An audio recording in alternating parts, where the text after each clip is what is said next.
Senator Rubio, thank you. We want to turn to health care in this country, and for that, author and commentator Mary Catherine Ham tonight. Mary Catherine. Thanks, David. Good evening, guys. Good evening.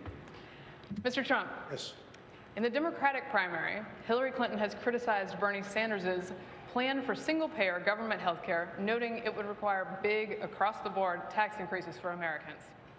In doing so, she's doubling down on Obamacare, despite its persistent unpopularity. Mr. Trump, you have said you want to repeal Obamacare. You've also said, quote, everybody's got to be covered, adding, quote, the government's going to pay for it. Are you closer to Bernie Sanders' vision for health care than Hillary Clinton is? I am. I think I'm closer to common sense. We are going to repeal Obamacare. We are going to repeal Obamacare. We are going to replace Obamacare with something so much better. And there are so many examples of it. And I will tell you, part of the reason we have some people laughing because you have insurance people that take care of everybody up here. I'm a self-funder. The only one they're not taking care of is me. We have our lines around each state. The insurance companies are getting rich on Obamacare. The insurance companies are getting rich on health care and health services and everything having to do with health. We're going to end that. We're going to take out the artificial boundaries, the artificial lines. We're going to get a plan where people compete. Free enterprise, they compete. So much better. In addition to that, you have the health care savings plans, which are excellent. What I do say is there will be a certain number of people that will be on the street dying. And as a Republican, I don't want that to happen. We're going to take care of people that are dying on the street because there will be a group of people that are not going to be able to even think in terms of private or anything else. And we're going to take care of those people. And I think everybody on this stage would have to agree, you're not going to let people die sitting in the middle of a street in any city in this country.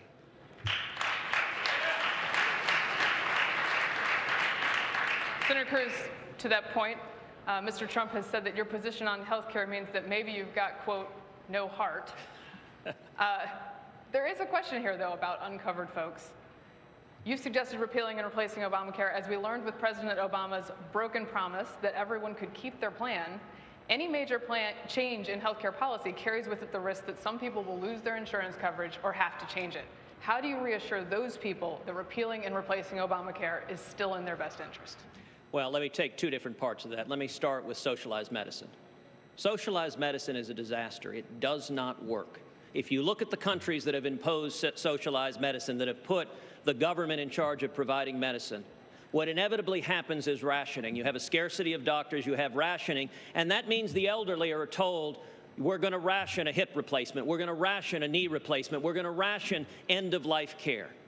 We're right now heading into a medical system with about a 90,000 doctor shortage in America, and socialized medicine, whether proposed by the Democrats or proposed by a Republican, would hurt the people of this country. What should we do on health care? If I'm elected president, we will repeal every word of Obamacare.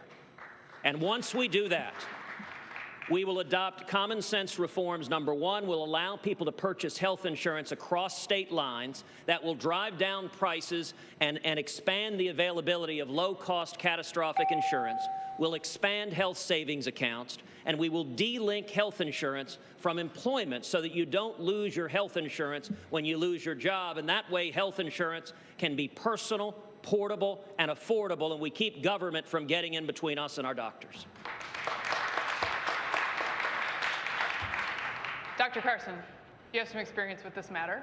In the past, you have said that Obamacare should be replaced before it's repealed. How and why? Well, thank you. I was hoping to get a chance to talk about North Korea. I was the only one who didn't get to do that, and I got some stuff to say about it, let me tell you. But at any rate, you have to replace it with something that makes sense. It doesn't make sense. And the reason that I dislike Obamacare is because the government comes in and it tells the people, which the nation is supposed to be centered on, that we don't care what you think. This is what we're doing. If you don't like it, too bad. That's a problem. And we can't afford to do that because that will fundamentally change America. I have proposed a health empowerment account system. Everybody gets a health empowerment account the day they are born. They keep it until they die. They can pass it on. We pay for it with the same dollars that we pay for traditional health care with, recognizing that we spend twice as much as many countries per capita on health care and don't have as much access. We give people the ability to shift money within their health empowerment account so that each family basically becomes its own insurance company without a middleman. That saves you an awful lot of money.